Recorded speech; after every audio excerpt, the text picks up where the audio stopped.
আসসালামু আলাইকুম প্রিয় দর্শক, অন্য মঞ্চের আলাপচারিতায় আপনাদের সকলকে স্বাগত জানাচ্ছি। আসসালামু আলাইকুম দর্শক, আমি এই বিষয়টা নিয়ে আগেও আপনাদের সাথে কথা বলেছি, এখন আবার না বলে পারছি না। আমি সন্দেহ করেছিলাম নাহিদ আসিফরা নতুন কোনো গুটি চালছে, নতুন কোনো ঘুট পাকাচ্ছে, এবং তারা এখন যেই তাদের বাচনভঙ্গি, তারা যে নতুন নতুন আবিষ্কার করছে, এই যে হঠাৎ করে আবার ডিপ স্টেটকে তারা সামনে নিয়ে এসছে, এবং এই ডিপ স্টেটকে সামনে আনার মাধ্যমেই তাদের তাদের মুখ ফসকে বের হোক, আর সত্যিকার কথাই যে ওই যে সত্য কখনো চাপা থাকে না বের হোক, এইটা তাদের জন্য কত বড় কাল তারা একসময় বুঝবে। তারা যে বিপ্লব বিদ্রোহের কথা বলে, যে অভ্যুত্থানের কথা বলে, এটা যে ঠিক না। ডিপ স্টেটে যে সব করিয়েছে তাদের নিজেদের কথাতেই তারা ধরা খেয়েছে। এটা সবশেষ আসিফ মাহমুদ সজীব ভুঁইয়ার বক্তব্য। সে যখন বলছে যে ডিপ স্টেট তাদেরকে আরো 29 পর্যন্ত 2029 পর্যন্ত ক্ষমতায় থাকতে বসেছিল, তার অর্থটা কি? যে ডিপ স্টেটের সঙ্গে তাদের যোগাযোগ সার্বক্ষণিক ছিল, আর এই ডিপ স্টেট তো আকাশ থেকে এসে পড়েনি। কারণ 5ই আগস্টের মধ্যে দিয়ে ডিপ স্টেটের সাথে তাদের যা লেনা দেনা, যা যা করার শেখ হাসিনা বিরোধী গুলো করেছিল, করার পরে ডিপ স্টেট তাদেরকে যদি সত্য হয় থাকতে বলেছে। ডিপ স্টেটকে স্বীকার করে নিচ্ছে এনসিপির নাহিদ ইসলাম, বলছে যে ওসমান হাদিকে এই ডিপ স্টেট মারিয়েছে, মেরে ফেলেছে, তাই না? এসব কথা বলছে। কিন্তু তারা কেন এখন এসব বলছে, এবং এই লোকগুলা কারা, ডিপ স্টেট কারা? আলোচনায় এরকমও আছে যে বাংলাদেশের ভিতরে কি একটা ডিপ স্টেট তারা তৈরি করতে চেয়েছিল, যারা সরকারের না, কিন্তু সরকারের বাইরে থেকে তারা পুরো সরকার, পুরো বাংলাদেশ পরিচালনা করবে। আমার সামনে একটা বিশ্লেষণ আছে, সেই বিশ্লেষণ থেকে দু একটা লাইন আমি আপনাদেরকে পড়ে শোনাতে চাই। প্রথমে আপনি জানেন যে ডিপ স্টেটটা কি? রাজনৈতিক ক্ষমতা আর গোপন প্রভাব, এই তিনের সংযোগেই বারবার উঠে আসে ডিপ স্টেট প্রসঙ্গ। ডিপ স্টেট বলতে সাধারণত এমন একটি অপ্রকাশ্য ক্ষমতার কাঠামোকে বোঝানো হয় যা সরকার বা দৃশ্যমান প্রশাসনের বাইরে থেকে রাষ্ট্র পরিচালনায় প্রভাব ফেলে। ডিপ স্টেট ধারণাটি নতুন নয়। বিশেষ করে তুরস্ক, মধ্যপ্রাচ্যের কিছু দেশে রাষ্ট্রের অভ্যন্তরে গোপন ক্ষমতার কাঠামো নিয়ে দীর্ঘদিন ধরে আলোচনা রয়েছে। রাজনৈতিক অস্থিরতা ও হঠাৎ নীতিগত পরিবর্তন বা অপ্রত্যাশিত সিদ্ধান্তের পেছনে অনেক সময় ডিপ স্টেটকে দায়ী করা হয়। কিছু দেশে প্রশাসনের ভেতরে শক্তিশালী প্রভাবশালী গোষ্ঠী থাকতেই পারে যারা নীতি নির্ধারণে প্রভাব ফেলে, তবে ডিপ স্টেট শব্দটি অনেক সময় অতিরঞ্জিত রাজনৈতিকভাবে ব্যবহৃত হয়। ডিপ স্টেট থাকুক বা না থাকুক, এই ধারণাটি আমাদের বুঝতে সাহায্য করে রাষ্ট্র পরিচালনা ও শুধু দৃশ্যমান রাজনীতির মধ্যে সীমাবদ্ধ নয়, এর পেছনে আরো অনেক কিছু জড়িত। ডিপ স্টেট একটি জটিল এবং বিতর্কিত ধারণা। এটি একদিকে রাজনৈতিক বাস্তবতার ইঙ্গিত দেয়, অন্যদিকে অনেক সময় ব্যাখ্যাতীত ঘটনাকে সহজভাবে বোঝানোর একটি মাধ্যম হয়ে ওঠে। তাই বিষয়টি বুঝতে হলে তথ্য প্রেক্ষাপট আলোচনা, তথ্য প্রেক্ষাপট সমালোচনামূলক দৃষ্টিভঙ্গি সবকিছুই জরুরি। এই ডিপ স্টেটকে নিয়ে আসিফ মাহমুদ সজীব ভুঁইয়া এবং নাহিদ ইসলামরা এখন সামনে এসছে। আমার কাছে প্রশ্ন, খুব ক্লিয়ার প্রশ্ন, যে ডিপ স্টেটকে দিয়ে তারা যদি শেখ হাসিনাকে ফেলে দিতে চায়, তারা যে মাঝে মধ্যে বলে যে তারেক রহমান যদি কি ফেসিবাদী হয়ে উঠে টিকতে পারবে না, তারা কি এখনই তারেক রহমান সরকারকে নিয়ে ডিপ স্টেটের সাথে কোনো দেন দরবার শুরু করেছে? আবারও কি আমাদেরকে দেখতে হবে যে একটি নির্বাচিত সরকারকে কোনো একটি অশরীরী যদি বলি, অথবা বলি যে পর্দার আড়ালে থাকা একটা আবছা অন্ধকার কোনো কিছু গ্রাস করে ফেলে? আসিফ মাহমুদ সজীব ভুঁইয়ারা কি এখনই খেলা শুরু করেছে বিএনপি গভর্নমেন্টকে নিয়ে? এবং সেই ক্ষেত্রে কি সেই ডিপ স্টেট, যাদের নাম তারা প্রকাশ করছে না, এই ডিপ স্টেটের সাথে কোনো গভীর যোগাযোগ স্থাপন করেছে? যে এই যোগাযোগে, যেমন শেখ হাসিনার বিরুদ্ধে যে আন্দোলন হয়েছিল, এই আন্দোলনে বীজ বপন করেছিল ডিপ স্টেটের সাথে যোগাযোগের মাধ্যমে এই মাস্টার মাইন্ডরা 4 বছর আগে 2020 সাল থেকে, এটা বিভিন্ন জায়গায় আলোচনা হয়। সেরকম কি দীর্ঘ সময়ে হাতে নিয়ে তারেক রহমান সরকারকে নিয়েও ডিপ স্টেট কোনো খেলা করা, ডিপ স্টেট এবং ডিপ স্টেটের বাংলাদেশি যেই পোষ্য লোকজন, তারা কোনো খেলা শুরু করেছে? ডিপ স্টেট মানে পর্দার আড়ালের শক্তি। এই শক্তি না দেখা যায়, না ধরা ছোঁয়া যায়। এই শক্তিটির কথা সাবেক প্রধানমন্ত্রী শেখ হাসিনা অনেক আগেই বলেছিলেন। তাকে ক্ষমতা থেকে সরানোর চক্রান্ত এই ডিপ স্টেট করেছিল, এমন অভিযোগ তিনি ক্ষমতায় থাকাকালেই করেছিলেন। কিন্তু বিরোধী পক্ষ সেটিকে কথার কথা বলেই মানতেন। শেখ হাসিনা পক্ষের লোকজন মনে করে এই ডিপ স্টেটের চক্রান্তই ছিল মেটিকুলাস ডিজাইন, যেটি কোটা সংস্কার আন্দোলনকে নিয়ে গিয়েছিল এক দফার সরকার পতনের আন্দোলনে। কিন্তু বিগত অন্তর্বর্তী সরকারের লোকজন এই অভিযোগ উড়িয়ে দিতেন। ডোনাল্ড ট্রাম্প স্বীকৃত ডিপ স্টেটের গুরু জর্জ সরোস কিংবা তার ছেলে বাংলাদেশে বন্ধু মোহাম্মদ ইউনূসের জন্য ছুটে এলেও ডিপ স্টেটের বিতর্ক তেমন একটা জমেনি অন্তর্বর্তী সরকারের আমলে। এমনকি কিছুদিন আগেও ব্রাকের মতো প্রতিষ্ঠান তাদের গবেষণা রিপোর্টে বাংলাদেশের ডিপ স্টেট কাজ করার কথা বললেও এই বিতর্ক তেমন একটা হালে পানি পায়নি। কিন্তু এতদিন যারা ডিপ স্টেটের মেটিকুলাস ডিজাইনকে তুড়ি মেরে উড়িয়ে দিতেন, সেই আসিফ নাহিদরা এখন বলছেন ডিপ স্টেট আছে, শুধু আছে না, তাদেরকে রীতিমতো অফারও দিয়েছিল। অন্তর্বর্তী সরকারের সাবেক উপদেষ্টা আসিফ মাহমুদ অবশ্য ডিপ স্টেটের নাম নিয়ে লুকোচুরি খেললো। কি অফার দিয়েছেন সেটি খোলাসা করেছেন। এই ডিপ স্টেট নির্বাচন চায়নি। যদি এ কথা সত্যি হয় তাহলে প্রশ্ন ওঠে, এনসিপি আর জামাতও যে নির্বাচন চায়নি সেটি কি তাহলে ডিপ স্টেটের সাথে হাত মিলেই? বড় প্রশ্ন হলো, এতদিন শেখ হাসিনার পক্ষ থেকে ডিপ স্টেটের ষড়যন্ত্রের কথা বলা হচ্ছিল, আসিফ নাহিদ কি শেখ হাসিনার সেই কথার সত্যতাই তুলে ধরলেন? তার চেয়েও বড় প্রশ্ন উঠেছে, এতদিন পরে এসে কেন তারা ডিপ স্টেটের কথা বলছেন, নাকি তাদেরকে দিয়ে কেউ বলাচ্ছে? এমন সব প্রশ্নের উত্তর জানতে চলুন যাওয়া যাক বিশ্লেষণ। অন্তর্বর্তী সরকারের সাবেক উপদেষ্টা, যিনি বর্তমানে মোহাম্মদ ইউনূসের কিংস পার্টি এনসিপির মুখপাত্র আসিফ মাহমুদ সজীব ভুঁইয়া, গত 26শে মার্চ দলীয় কার্যালয়ে এক আলোচনা সভায় বক্তব্য দেন। সেখানে তিনি ডিপ স্টেট নিয়ে বক্তব্য দিয়েছিলেন। যদিও তার 2 সপ্তাহ আগে এনসিপির আহ্বায়ক নাহিদ ইসলাম ওসমান হাদির হত্যাকাণ্ডের সাথে ডিপ স্টেট জড়িত বলে মন্তব্য করেছিলেন। 10 March Rajshahi teachers training college মাঠে এনসিপি আয়োজিত রাজশাহী বিভাগীয় ইফতার সমাবেশে প্রধান অতিথির বক্তব্যে নাহিদ বলেছিলেন, হাদি হত্যাকাণ্ডের সঙ্গে জড়িত ডিপ স্টেট ও দেশি বিদেশি চক্রদের আইনের আওতায় আনতে হবে। তবে নাহিদের এই বক্তব্য নিয়ে তখন অতটা সাড়া পড়েনি। কিন্তু আসিফ মাহমুদের বক্তব্যকে কেন্দ্র করে দেশব্যাপী, বিশেষ করে রাজনৈতিক অঙ্গনে ব্যাপক চাঞ্চল্যের সৃষ্টি হয়েছে। দেশ জুড়ে চলছে নানামুখী তুমুল আলোচনা। অনেকের কাছে প্রশ্নের উদ্রেক হচ্ছে যে এই ডিপ স্টেট আসলে কি, কারা এর সাথে জড়িত? আসিফ মাহমুদ 2 বছর পর এসে কেন এমন বক্তব্য দিচ্ছেন? আসিফ মাহমুদ ডিপ স্টেটের কথা বললেও সেই ডিপ স্টেটের কারা জড়িত তাদের নাম প্রকাশ্যে রহস্যজনকভাবে লুকোচুরি কেন করছেন, সেই প্রশ্ন উঠেছে। সবচেয়ে গুরুত্বপূর্ণ যে প্রশ্ন ঘুরপাক খাচ্ছে সেটি হলো, ডিপ স্টেট কি আসিফ মাহমুদকে ইউনূসের নেতৃত্বে ক্ষমতায় বসিয়েছিল নাকি ক্ষমতায় রাখতে চেয়েছিল? এই প্রশ্ন উঠছে কারণ শেখ হাসিনা ক্ষমতায় থাকাকালীন এই ডিপ স্টেট নিয়ে কথা বলেছিলেন, প্রকাশ্যে জানিয়েছিলেন তার আশঙ্কার কথা। দর্শক, এখানে প্রথম প্রশ্ন, ডিপ স্টেট আসলে কি? রাজনীতি, ক্ষমতা আর গোপন প্রভাব, এই তিনের সংযোগে বারবার উঠে আসে ডিপ স্টেট প্রসঙ্গটি। এটি এমন একটি বিষয় যাকে আপনি না ধরতে পারবেন না ছুঁয়ে দেখতে পারবেন। তাহলে কি শুধু কল্পনাতেই ডিপ স্টেট থাকে? উত্তর হলো, ডিপ স্টেটের অস্তিত্ব আছে, যেটি মূলত ক্ষমতার অপ্রকাশ্য একটি কাঠামো। এটি সরকার বা দৃশ্যমান প্রশাসনের বাইরে থেকে রাষ্ট্র পরিচালনায় প্রভাব ফেলে। সোজা কথায় ডিপ স্টেট কোনো নির্দিষ্ট দাপ্তরিক কাঠামো নয়, বরং এটি রাজনৈতিক ধারণা যে রাষ্ট্রের ভিতর লুকিয়ে থাকা এমন এক ক্ষমতার কেন্দ্রকে বোঝায় যারা জনগণের ভোটে নির্বাচিত না হয়েও পর্দার আড়াল থেকে জাতীয় গুরুত্বপূর্ণ সিদ্ধান্তগুলো নিয়ন্ত্রণ করে। এটি এমন একটি নেটওয়ার্ক যেখান থেকে আমলাতন্ত্রের একটি অংশ, গোয়েন্দা সংস্থা, সামরিক বাহিনীর কিছু গোষ্ঠী বা প্রভাবশালী ব্যবসায়ী গোষ্ঠী, যারা সরাসরি সামনে না এসে নীতি নির্ধারণে ভূমিকা রাখে বলে ধারণা করা হয়। এদেরকে বলা হয় অদৃশ্য সুপার সরকার। এরা সব কলকাঠি নাড়বে, কিন্তু কারো কাছে এদের জবাবদিহিতা থাকে না। ধারণাটি এসেছে তুরস্কের একটি সভা থেকে, যাকে বলা হয় দেরিন দেপ্লেত। তবে মিশরের রাজনীতিতে এর প্রবল উপস্থিতি দেখা গেছে। ডোনাল্ড ট্রাম্প দ্বিতীয় মেয়াদে ক্ষমতায় এসে বাইডেন প্রশাসন যে বিশ্বের অনেক দেশে ডিপ স্টেট হয়ে কাজ করার জন্য টাকা ঢালছিলেন সেই তথ্য সামনে এনেছিলেন। বাংলাদেশে ডিপ স্টেটের আলোচনা অনেক আগে থেকেই ছিল। সেই প্রসঙ্গে যাওয়ার আগে জেনে নেই অন্তর্বর্তী সরকারের সাবেক উপদেষ্টা, যার বিরুদ্ধে দুর্নীতির অনেক অভিযোগ আছে, সেই আসিফ মাহমুদ ঠিক কি বলেছিলেন। 26শে মার্চ এনসিপি সভায় আসিফ মাহমুদ বলেছিলেন, তারা যখন সরকারের দায়িত্বে ছিলেন শুরুর দিকে তাদেরকে বিভিন্ন শক্তিশালী ইনস্টিটিউশন, যাদেরকে আসলে ডিপ স্টেট বলা হয়, তাদের কাছ থেকে অফার করা হয়েছিল। দর্শক, আসিফ মাহমুদের কাছে তার এই বক্তব্যের ব্যাখ্যা জানতে চেয়েছে প্রথম আলো।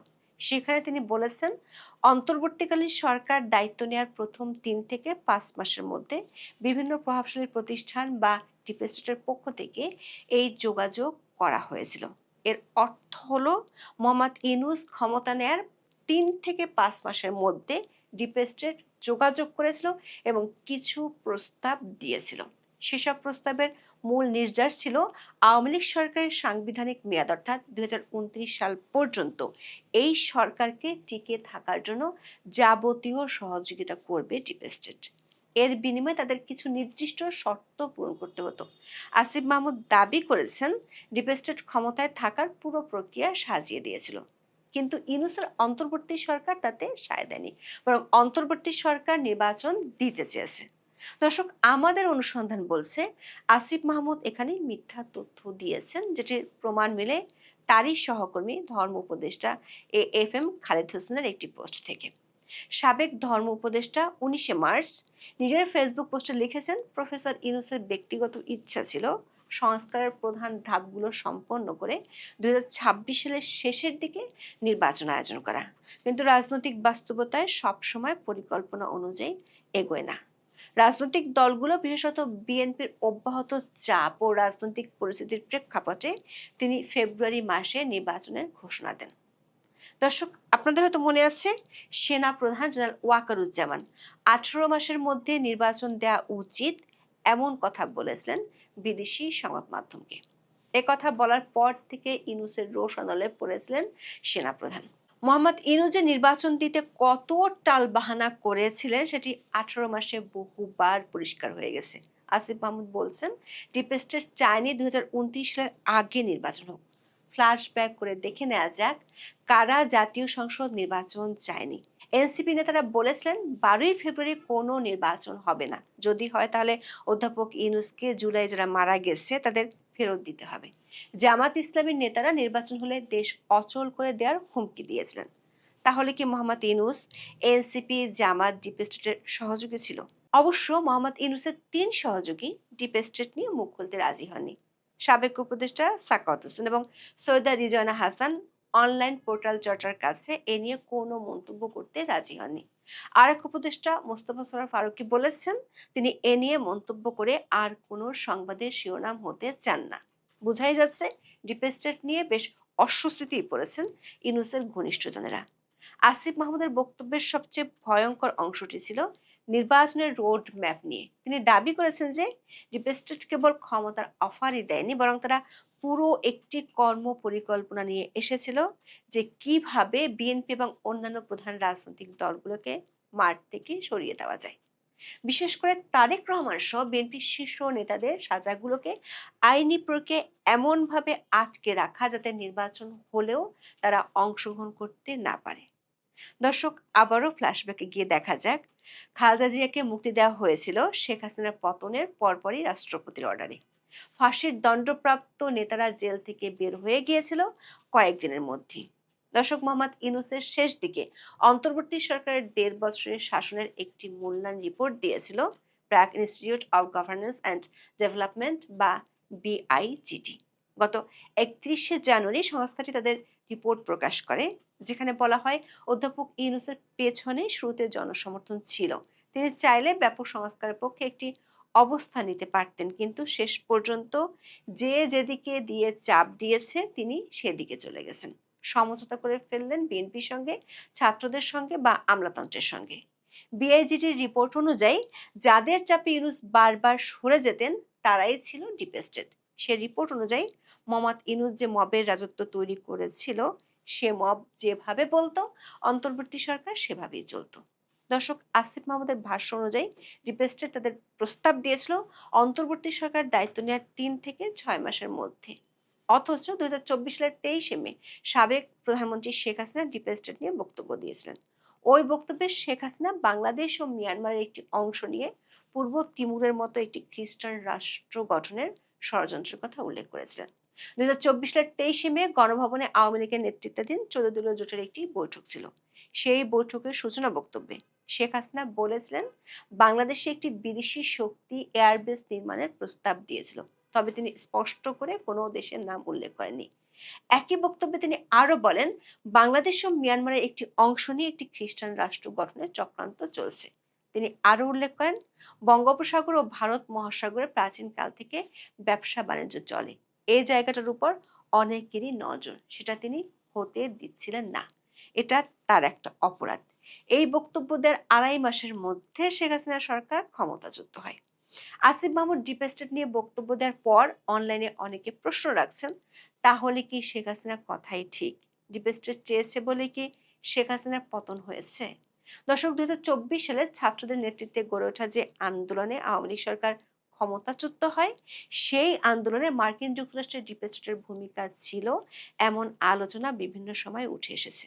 কিন্তু অন্তর্বর্তী সরকারের গুণমুগ্ধদের পক্ষ থেকে বরাবরই এই অভিযোগ অস্বীকার করা হয়েছে। আবার 2007 সালে যে 1-11 সরকার, সেটিতেও ডিপ স্টেটের সরকার ছিল এমন অভিযোগও আছে। এসব অভিযোগ যদি সত্যি হয়, তাহলে এটি পরিষ্কার অনেক আগে থেকেই বাংলাদেশে বিদেশি আর দেশীয় শক্তি মিলে ডিপ স্টেট কাজ করছে। আসিফ মাহমুদ নাম প্রকাশ না করলেও বলেছেন, ডিপ স্টেটের মধ্যে বিদেশি শক্তি ছিল। 2025 সালের 20 মার্চ আমাদের প্রচারিত একটি ভিডিওতে আমরা দেখিয়েছিলাম কিভাবে বিদেশি শক্তি জুলাই আন্দোলনের সময় কাজ করেছিল। বাংলাদেশের জুলাই আন্দোলনের সংগঠিত হত্যাকাণ্ড নিয়ে জাতিসংঘের তদন্ত দলের রিপোর্ট প্রকাশিত হয়েছিল গত বছরের 12 ফেব্রুয়ারি। সেই রিপোর্টের 38 নম্বর পৃষ্ঠার 137 নম্বর অনুচ্ছেদে বলা হয়েছে, জুলাই আন্দোলনে মানবাধিকার লঙ্ঘনের পরিণতি কি হতে পারে সেটি বাংলাদেশের যথাযথ কর্তৃপক্ষকে জুলাই আন্দোলন চলাকালে জানানো হয়েছিল, যার কারণে বাংলাদেশের সেনা সদস্যরা জুলাই আন্দোলনে গুলি চালায়নি বলে মন্তব্য করা হয়েছে জাতিসংঘের রিপোর্টে। তার প্রমাণ হিসেবে 2024 সালের 29 জুলাই জাতিসংঘের নিয়মিত প্রেস ব্রিফিং এ যে তথ্য তুলে ধরা হয়েছিল তার রেফারেন্স টানা হয়েছে। ঠিক যেমন ভয় 2007 সালের সময় দেখানো হয়েছিল। সেই সময় এই বিদেশি শক্তি পরিচিত ছিল টুরিস্টিক গ্রুপ নামে, যাদের বাংলাদেশের টুরিস্টিক গ্রুপের একটি অংশ বলেই পরিচিত। দর্শক, সারা দুনিয়া জুড়ে মার্কিন প্রশাসনের বিরুদ্ধে ডিপ স্টেট হিসেবে ভূমিকা রাখার অভিযোগ আছে। 1 জানুয়ারি 2023 থেকে 1 এপ্রিল 2024 সাল পর্যন্ত ট্রাম্পের ট্রুথ সোশ্যালের একটি বিশ্লেষণ অনুসারে ট্রাম্প 56 বার এই ডিপ স্টেটকে ছাড়খাড় করে দেওয়ার কথা বলেছেন। এর মধ্যে 9টি পোস্টে তিনি কিভাবে ধ্বংস করবেন সে পরিকল্পনার কথা বলেছেন। বলা হয়, বিল ক্লিন্টন প্রেসিডেন্ট হওয়ার পর থেকে সারা বিশ্বের অনেক দেশে সরকার পরিবর্তন কিংবা নিজেদের পছন্দসই সরকার বসানোর জন্য মার্কিন প্রশাসন কাজ করত। আর দুনিয়াব্যাপী এই ডিপ স্টেটের গুরু হলেন জর্জ সরোস। এই সরোসের অকৃত্রিম বন্ধু হলেন মোহাম্মদ ইউনূস। ইউনূস ক্ষমতা থাকাকালে সরোসের ছেলে 2 বার বাংলাদেশে এসেছিলেন, যেটি অতীতে কখনোই ঘটেনি। সরোসের ছেলে একটি রাজনৈতিক দলের নেতাদের সাথে বৈঠক করেছিলেন, সেটির নাম এনসিপি। আসিফ মাহমুদ যে বিদেশি শক্তির কথা বলেছেন, সেটি নিশ্চয়ই জর্জ সরোস কিংবা পিটার হাস নয়, যারা এনসিপির বন্ধু। যদি না হয়, তাহলে অন্য বিদেশি শক্তি কারা, যারা ইউনূসকে 2029 সাল পর্যন্ত ক্ষমতায় রাখতে চেয়েছিলেন? দর্শক, যদি অনেক আগে থেকে বাংলাদেশের ডিপ স্টেট কাজ করে থাকে, তাহলে আসিফ মাহমুদ কিংবা নাহিদ ইসলামের যে সরকার ছিল, সেটি যে ডিপ স্টেট এনেছিল, সে অভিযোগ সত্যি হয়ে যায়। তাহলে প্রশ্ন ওঠে, আসিফ নাহিদরা এখন কেন হঠাৎ করে ডিপ স্টেটের কথা বলছেন? তারা হঠাৎ এমন ডিপ স্টেটের গল্প রাজনীতির ময়দানে ছাড়লেন কেন? গণতন্ত্রের প্রতি নিজেদের শ্রদ্ধাবোধের প্রমাণ দিতে, নাকি একটি বিতর্ক উস্কে দেওয়ার চেষ্টা, নাকি তাদের দিয়ে কেউ বলাচ্ছেন? হাদি হত্যাকাণ্ডের সাথে ডিপ স্টেটের রাতারাতি সম্পর্ক তৈরি করছেন এমন এক সময় যখন হাদি হত্যাকাণ্ডের সাথে জড়িত 2 জন ধরা পড়েছে, এটা কি গুমর ফাঁস হয়ে যাওয়ার ভয় থেকে? প্রশ্ন উঠেছে, আসিফ মাহমুদ বলছেন ডিপ স্টেট চায়নি নির্বাচন হোক। অভিযোগ আছে হাদি হত্যাকাণ্ড ঘটনা হয়েছিল যাতে দেশে বিশৃঙ্খল পরিস্থিতি তৈরি হয় এবং তাতে নির্বাচন বানচাল হয়ে যায়। আবার এনসিপি ও জামাত প্রকাশ্যে নির্বাচনের বিরোধিতা করেছে। বিভিন্ন ইস্যু, সংস্কার, স্থানীয় সরকার নির্বাচন, পিআর পদ্ধতি, জুলাই সনদ ইত্যাদি সামনে এনে নির্বাচন পিছিয়ে দেওয়ার কৌশল তারা নিয়েছিল। দৈনিক ইনকিলাবের এক রিপোর্টে বলা হয়েছে, সোশ্যাল মিডিয়ায় অনেকেই দাবি করছেন দুর্নীতির দায়ে অভিযুক্ত আসিফ মাহমুদকে ডেকে নিয়ে এ ব্যাপারে জিজ্ঞাসাবাদ করা উচিত, ডিপ স্টেটের মুখোশ খুলে দেওয়া প্রয়োজন। প্রশ্নটা এটা আমার কাছে, আপনি যদি এইভাবে বলে এক কথায় উত্তর দেই, একটা সংক্ষিপ্ত উত্তর, সেটা হলো ভূতের মুখে রাম না। কথাটা খুব সোজাসুজি হয়ে যায়। এবং সরল কথা হয়ে যায়। কিন্তু আসল কথা এটা না। আসল কথা হলো জামাত 52 ভাষা আন্দোলনের শহীদদের শহীদ মিনারে যাচ্ছে, স্মৃতিসৌধে যাচ্ছে, শিবির মিছিল করতেছে, জামাতও মিছিল করেছে, স্বাধীনতা এনেছে, স্বাধীনতার আগে। এটা আমার কাছে মনে হয় ওই যে আসলে যারা ইসলাম মানত না, কাফের ছিল, তারা একটা যুদ্ধকে সিফিনের যুদ্ধ বলা হতো, সেই যুদ্ধকে রিয়েল মুসলমানদেরকে বিভ্রান্ত করার জন্য কোরআন শরীফ পতাকা করিয়া তারা রিয়েল মুসলমানদেরকে বিভ্রান্ত করার চেষ্টা করছিল। জামাত এমন একটা রাজনৈতিক দল যেটা সবাই সবসময় বলে, আমি বলি না, এটা সারা পৃথিবীতেই বলে যে এর মতো একটা মুনাফেক রাজনৈতিক দল আর কোনোদিন কোনো দেশের সৃষ্টি হবে না। এবং এরা যখন একটা স্মৃতিসৌধে যায়, যখন দল বেঁধে বা মিছিল করে, তখন আমার না সারা জাতির মনে একটা কম্পন শুরু হয়। এর চেয়ে বড় অপমান শহীদদের জন্য আর কিছু না। জামাত যদি এখন ওই স্মৃতিসৌধে গিয়ে বলে স্বাধীনতা এনেছি, স্বাধীনতা রাখবো, শহীদরা আমার মনে হয় আতকে উঠে এবং চিৎকার করতে থাকে যে এইসব নরাধম নর পশুরা যারা এই দেশে 30 লক্ষ লোককে হত্যা করার জন্য, 2 লক্ষ মা বোনের ইজ্জত নষ্ট করার জন্য, সম্ভ্রম নষ্ট করার জন্য যারা সব সহযোগিতা করছিল, এরা এখানে আইসা এখন মানুষকে বিভ্রান্ত করতে চায়।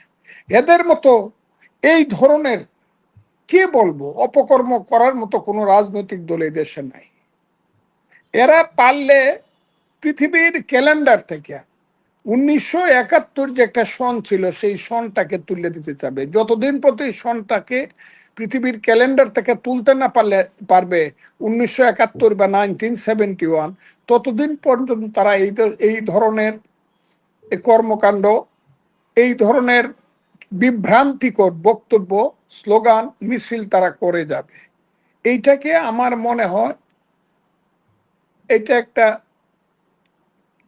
মানে মানুষকে বিভ্রান্ত করার জন্য এর চেয়ে কালো শক্তি আর পৃথিবীতে কোনো সময় আসছে বলে আমার মনে হয় না। কাজে এরা সব করবে এর জন্য। এদের কোনো লজ্জা নাই, এদের কোনো শরম নাই। ইতিহাসের সমস্ত অধপতনের জন্য তাদের কোনো অনুশোচনা নাই। তাদের উপরে যে অধপতন হয়েছে, তাদের পূর্বপুরুষরা যে এই দেশে যেভাবে মুক্তিযোদ্ধাদের হাতে নরপশুর মতো পরাজিত হয়ে মারা গেছে, এইসব ব্যাপারে তাদের কোনো উপলব্ধি নাই, অনুশোচনা নাই। তারা তাদের মতো করে যাচ্ছে প্রতিশোধ নেওয়ার জন্য, কিন্তু সেই প্রতিশোধ তারা নিতে পারবে না। তারা, আমি মনে করি স্বাধীনতা বিরোধীরা শহীদ মিনার বা স্মৃতিসৌধে গেলে পরে শহীদের আত্মা কেঁপে উঠে, চিৎকার করে উঠে, কেঁপে উঠে কি। কাজে এরা ওখানে গিয়ে শুধু শহীদদেরকে না, সারা জাতিকে কলঙ্কিত করছে এবং সারা জাতিকে অপমান করছে। দেখেন, সবটা ব্যাপারই হইল রাজনৈতিক। It's a political war. এটা একটা রাজনৈতিক যুদ্ধ চলছে পরস্পরের বিরুদ্ধে। কোনো সময় আওয়ামী লীগের সঙ্গে বিএনপির, কোনো সময় বিএনপির সঙ্গে জামাতের। এখন যেটা প্রিন্সিপাল কন্ট্রাডিকশন, সেইটা হলো জামাতের সঙ্গে বিএনপির এখন দ্বন্দ্ব চলছে। যদিও বিএনপির অনেকেই মনে করে বোধহয় একটু আপোষ আলোচনা করলে, একটু পিঠ চাপড়ায় দিলে জিনিসটা ঠিক হয়ে যাবে। এর চেয়ে আমি আর কিছু বলতে চাই না এটার ব্যাপারে, কারণ জামাত কোনোদিন ঠিক হবে না। আমরা যেমন যদি মনে করি যে আচ্ছা আমরা 9 জন মানুষ একটু ঘুমাইলাম একটা রুমের মধ্যে সবাই, আর একটা সাপ একটু পাশে থাকে ঘুমাক না, অসুবিধা কি। কাজে জামাত এখন সাপের ভূমিকায় অবতীর্ণ হয়েছে, গোখরো সাপের ভূমিকায়। তারা স্বাধীনতাকে সুবল দিতে তো দিছেই, এখন একদম অজগরের মতো গিলে খাইতে চায়। এই জায়গাটা বিএনপি যতদিন পর্যন্ত না বুঝবে বা বুঝতে দেরি করবে, বুঝে না তা না, কিন্তু মনে করতেছে বোধহয় পিঠ চাপড়ায় একটু কম্প্রোমাইজ অ্যাডজাস্টমেন্ট করিয়া বোধহয় চালানো যাবে। It's a political war. Political ওয়ারে কোনো অ্যাডজাস্টমেন্ট নাই। মানুষ জুয়া খেলে টাকা দিয়া, জুয়াতে হাইরা গেলে সম্পদ চলে যায়, কিন্তু রাজনীতি খেলে মানুষ জীবন দিয়া, রাজনীতিতে হারলে জীবন চলে যায়। রাজনীতির জন্য সম্রাট আওরঙ্গজেব তার বাবা সম্রাট শাহজাহানকে বন্দি করে রাখছে, ভাইদেরকে হত্যা করছে। রাজনীতি বড় ক্রুয়েল, নিষ্ঠুর। আদর্শিক রাজনীতি আরো নিষ্ঠুর। ভুল বলি আর যাই বলি, জামাতের একটা আদর্শিক রাজনীতি আছে। সেই রাজনীতিটা হলো তারা বাংলাদেশ মানে না, তারা পাকিস্তান চায়, 71-এর আগে চলে যেতে চায় বা 71-এর আগের পাকিস্তান চায়। তারা এই দেশে শরীয়ত আইন করতে চায়, এই দেশে ইসলামিক হুকুমত তাদের মতো করে কায়েম করতে চায়, যদিও ইসলামের সাথে তাদের কোনো সম্পর্ক নাই। এরা হলো ইসলামের শত্রু, যেটা ওই মহিবুল্লাহ বাবুনগরী সাহেবের মতো বড় বড় আলেমেরা বলে জামাতকে ভোট দেওয়ার চেয়ে কাফেরকে ভোট দেওয়া অনেক ভালো। কারণ কাফেরকে ভোট দিলেও ইসলাম ফিরে আসতে পারে, কিন্তু জামাতকে ভোট দিলে, জামাত ক্ষমতায় গেলে কোনোদিন ইসলাম ফিরত আসবে না। কথাটা আমার না, কথাটা জনাব মহিবুল্লাহ বাবুনগরীর। কাজেই এরা সে ইসলাম না, ইসলামের নামে মানুষকে তারা বিভ্রান্ত করে বাংলাদেশের রাষ্ট্র ক্ষমতা দখল করতে চায়। এই জায়গাতে তাদের সঙ্গে যুদ্ধটা হবে আমাদের আদর্শিক, তাদের আদর্শের সঙ্গে আমাদের আদর্শের। তাদের আদর্শ মুক্তিযুদ্ধের বিরোধিতা, মধ্যযুগীয় বর্বরতা, মানুষকে আদিমকালে নিয়ে যাওয়া, নারীকে ঘরে বন্দি করা, সন্তানকে মূর্খ রাখা, বিজ্ঞান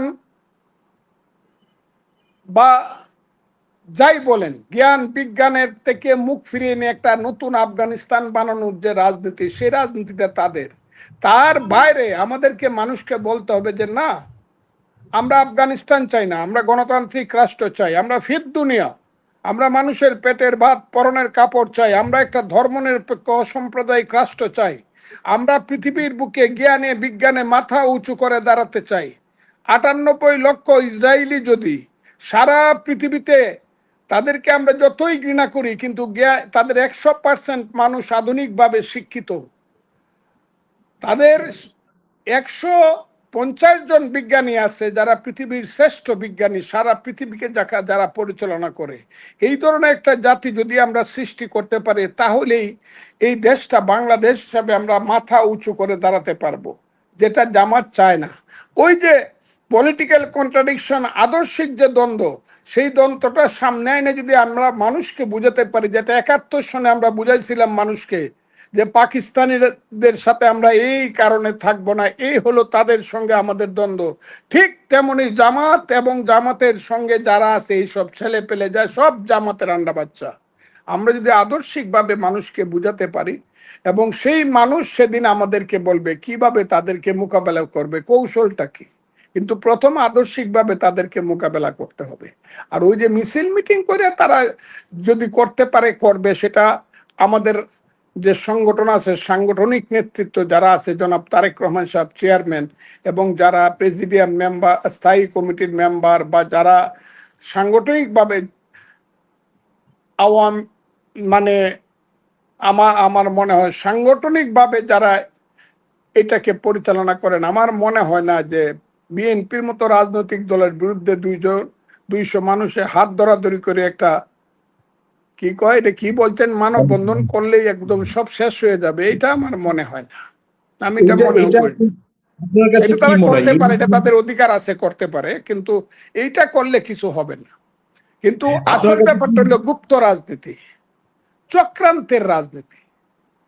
আপনি দেখবেন আজকেও লেখা হয়েছে তুরস্ক থেকে তারা কি দেওয়ার নাম করিয়া, কি করার নাম করিয়া, কি এতিমখানার নাম করিয়া, কি রোহিঙ্গাদের নাম করে কত হাজার কোটি টাকার তারা, কত হাজার কোটি টাকা আনছে, এবং কত টাকা তারা ইলেকশনে খরচ করছে, এবং আগামী দিনে শুধু টার্কির সঙ্গে, তুরস্কের সঙ্গে, এরদোয়ানের সঙ্গে তাদের রিলেশনটা কি কারণ হয়েছে, দেখলে আপনারা বুঝবেন বাংলাদেশকে তারা কোথায় নিয়ে যেতে চায়। আমি মনে করি আদর্শিকভাবে তাদেরকে মোকাবেলা করাটা আমাদের জন্য কঠিন না, কারণ মুক্তিযুদ্ধ হলো সত্যের পথে, আর তারা জামাত সহ যারা আছে তারা হইল অসত্যের পথে, স্বাধীনতা বিরোধিতার পথে, অন্যায় অপরাধের পথে, মিথ্যার পথে। তবে এটা আমাদের জন্য দুর্ভাগ্যজনক। আমাদের এই মুক্তিযুদ্ধের পক্ষের মানুষের আন্দোলন, এটা যদি ডিরেইল হয়ে যায় বা আভ্যন্তরীণ কোন্দলের মুখোমুখি হয়, তাহলে এটা আমাদের সকলের পক্ষে ক্ষতিকর। এবং এই ক্ষতি, এই মুহূর্তে ক্ষতি তো আরো বেশি ক্ষতি। আপনার দল যদি ক্ষমতায় থাকতো তখন কোন্দল করতেন, সেই ক্ষতিটা হয়তো লাভ লসে যেত, ব্যক্তিগত লাভ লসে যেত। কিন্তু এখন যেটা ক্ষতি হচ্ছে সেটা সামগ্রিক, সবারই ক্ষতি হচ্ছে, যারা জিতবে তাদেরও ক্ষতি হবে। মনে করেন এক পক্ষ জিতেছে, তারা বিতর্ক করে আরেক পক্ষ হেরেছে, যে হেরে গেছে সে তো হেরেছে, সে তো সর্বনাশ, আর যে জিতলো সেও হেরে যাবে, এটা ঠিক না। আমার মতে তাদের উচিত একসাথে বসে কথা বলে এটা মীমাংসা করা, এটা বৃহত্তর স্বার্থে, মুক্তিযুদ্ধের স্বার্থে। কারণ আজকে আমরা যারা কথা বলি অধিকাংশ মানুষের নিঃস্বার্থে কথা বলি। এই যে আপনি কথা বলতেছেন, আপনি প্রতি ঘন্টায় আপনি $20-30 আয়, আমি জানি না একজাক্ট ফিগার, আমি যতদূর অনুমান করতে পারি যে মিনিমাম $20-30 আপনি আয় করতে পারেন। কিন্তু এইখানে আপনি 1 ঘন্টা কথা বলতেছেন, নিশ্চয়ই ইউটিউব থেকে এক ঘন্টায় ওই টাকাটা আসবে না আমাদের, আমাদের তো আসবেই না, আপনার তো আরো লস। তো আপনি কাজ রেখে এগুলো আপনি এবং আপনার মতো যারা কথা বলতেছে, চ্যানেল চালাচ্ছে, তারা তো নিজের স্বার্থে এগুলো করতেছে না, ব্যক্তিগত স্বার্থে করতেছে না, বরং লোকসান দিয়ে বৃহত্তর স্বার্থে এগুলো করতেছে। হয়তো আওয়ামী লীগ ক্ষমতায় আসার পরে আমাদের এরকম কথা বলার প্রয়োজন পড়বে না, যদি আওয়ামী লীগ বড় ভুল না করে। আওয়ামী লীগের নেতা কর্মীরা তো আর ভুল করে না, ভুল করে আসলে নেতারাই। আমি কর্মীদের দোষী না কখন, কারণ কর্মীরা হচ্ছে নেতা নির্ভর, নেতা যেদিকে যাবে কর্মী ওই দিকে যাবে। কর্মীদের ভুলে খুব একটা ক্ষতি হবে না, কিন্তু একটা নেতার ভুলে ভয়ঙ্কর রকম ক্ষতি হয়।